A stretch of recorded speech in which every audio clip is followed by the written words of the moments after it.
Buenas noches. Yo estaré hablando de la realización del metro y la candela. Vamos a empezar primero definiendo el metro. La definición del metro duró, o sea, se hicieron varios cambios, se han hecho varios cambios en el transcurso del tiempo.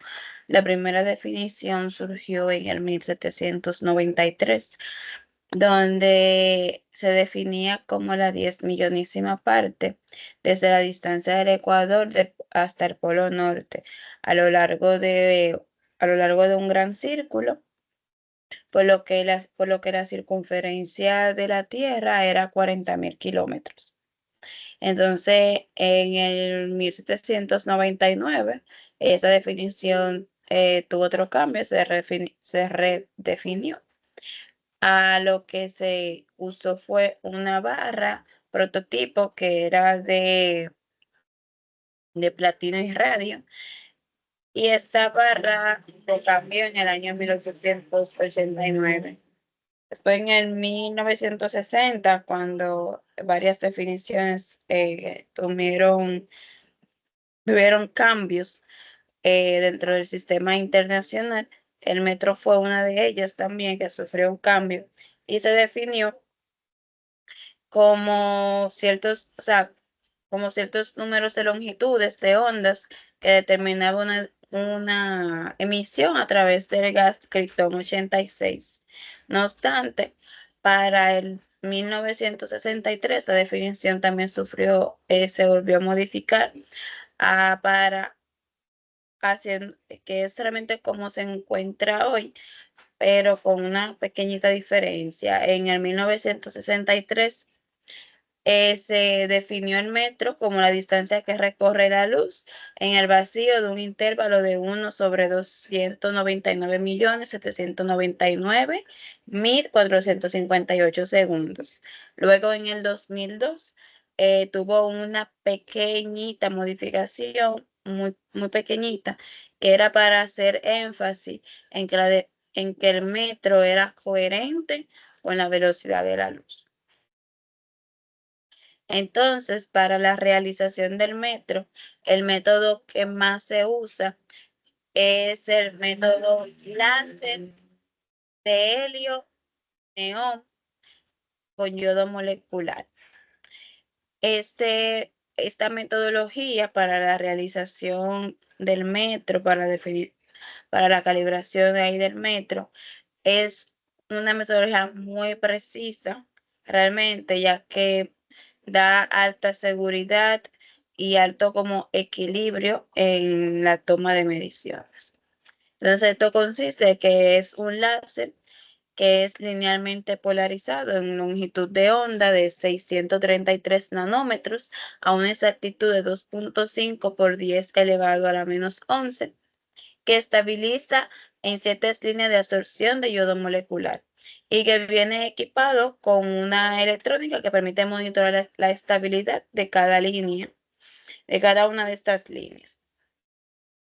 Entonces, esta metodología consiste en que la base del helio y el neón, este láser utiliza una mezcla de helio y neón como medio activo. La descarga eléctrica excita los átomos de helio que se transfiere una energía a los átomos de neón, esto provocando una emisión de fotones. Es como que este es el neón, o sea, este es el neón, entonces el helio atrapa así al átomo y con la carga eléctrica del helio, entonces genera la carga eléctrica, que entonces esto provoca la emisión de los fotones, así que como la imagen que vemos que es fluorescente. Entonces eso es lo que provoca y que transmite entonces una onda de longitud específica de 632.8 nanómetros de un color rojo intenso. Esto lo provoca la combinación de estos dos elementos, del neón y el helio. Entonces, para pasar a la interacción con el yodo, entonces estos compuestos, estos gases, se estabilizan con el yodo En este entonces se introducen las celdas de absorción de yodo molecular dentro de una cavidad resonante de láser. El yodo lo que hace es que absorbe una parte muy específica de la luz que es emitida por los láser. Entonces esto crea como una serie de picos, como que son muy, muy, muy, muy pequeñitos, como muy estrechos. Entonces, al esto bloquear láser para que opere uno de estos picos, entonces se consigue como una frecuencia de salida extremadamente estable. Vamos a ver una gráfica que esta, donde explica más o menos cómo es ese comportamiento del láser de helio y neón con yodo molecular. Dice que en la imagen número, o sea, donde marque el uno, ese es el tubo láser, ese es el tubo láser, o sea, como que genera genera la luz fluorescente roja. Entonces, el 2 es la celda de yodo, lo que explicaba ahorita. Entonces, ahí que se genera como, se comporta como algo muy estrecho, así que lo hace muy estable. Entonces, en el 3 tenemos lo que es el espejo láser, que eso como que hace una generación así como de onda, como un choque y pum. Entonces está el transductor piezoeléctrico, que es el número 4. Tenemos lo que es el fotodetector en el número 5. El sistema servo de bloqueo de frecuencia. Tenemos el enfriador Peltier, que es el número 7, que es lo que está debajo como del número 2. Y la varilla de cavidad láser, que es el número 8. Entonces, dificultades que se presentaron para el desarrollo del láser de helio neón y yodo molecular fue que en la estabilización de la frecuencia con el efecto Doppler, en las fluctuaciones de la cavidad es rudo técnico. Cada uno de cada uno de estos generaban, por ejemplo, en el efecto Doppler como que eran colisiones en los átomos y como que no permitía la estabilidad que se requería para el desarrollo de este método. Entonces, la interacción de láser materia con el efecto Zeeman, el Stark y el efecto de la temperatura. Entonces, eso como que los campos eléctricos se podían como desplazar en líneas de absorción, se pueden como desplazar en líneas de absorción de yodo y que especialmente como que hacía como una presencia de alta densidad de potencia. Con el efecto de la temperatura, entonces como que la presión del yodo y el vapor, entonces hace como que con la absorción tenía como un poco de problema. Entonces, en el diseño de la celda de yodo, teníamos lo que era la homogeneidad de la temperatura y la pureza del yodo y el diseño óptico.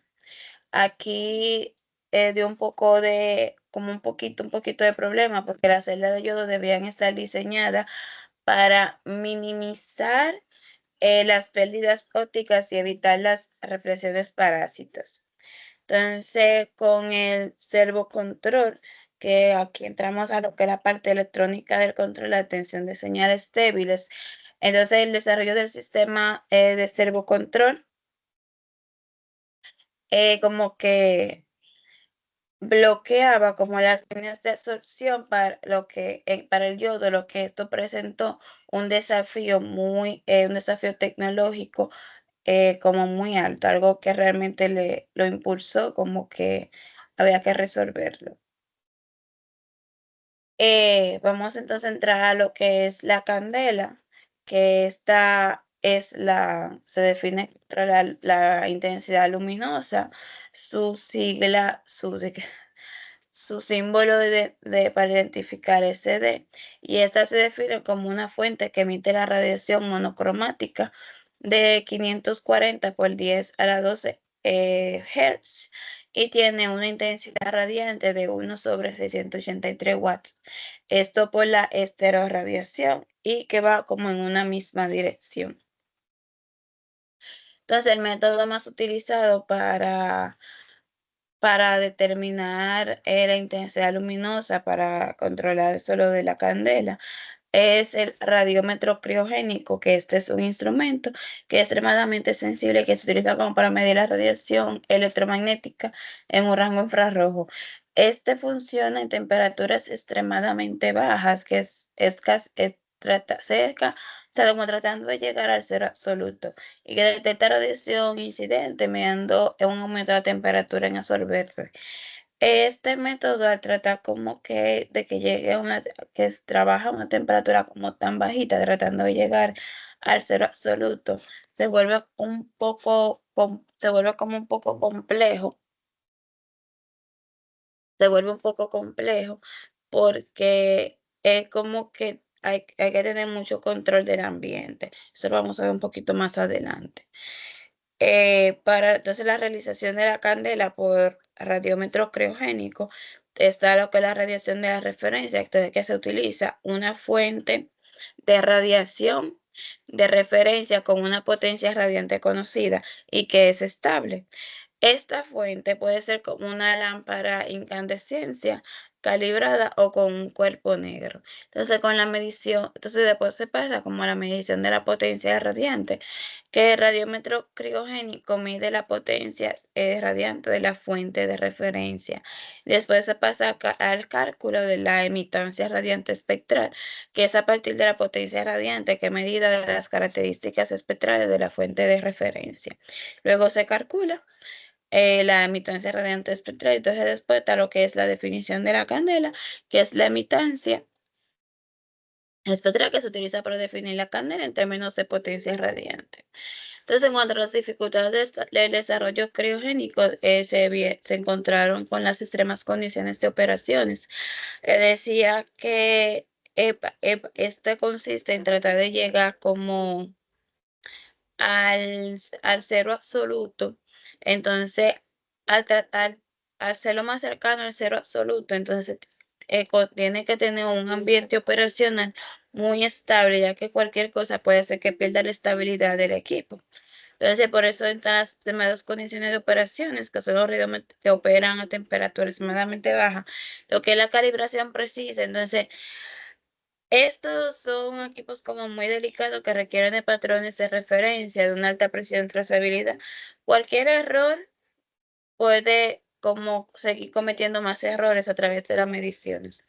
Entonces, una estabilidad a largo plazo, que el radiómetro es un desafío, debido a que con el tiempo los materiales pierden degradación, entonces como que las mediciones pierden un poco de veracidad.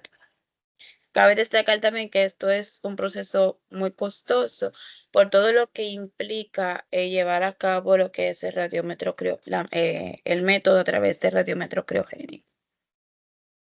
Entonces, estas fueron mis referencias bibliográficas y muchas gracias.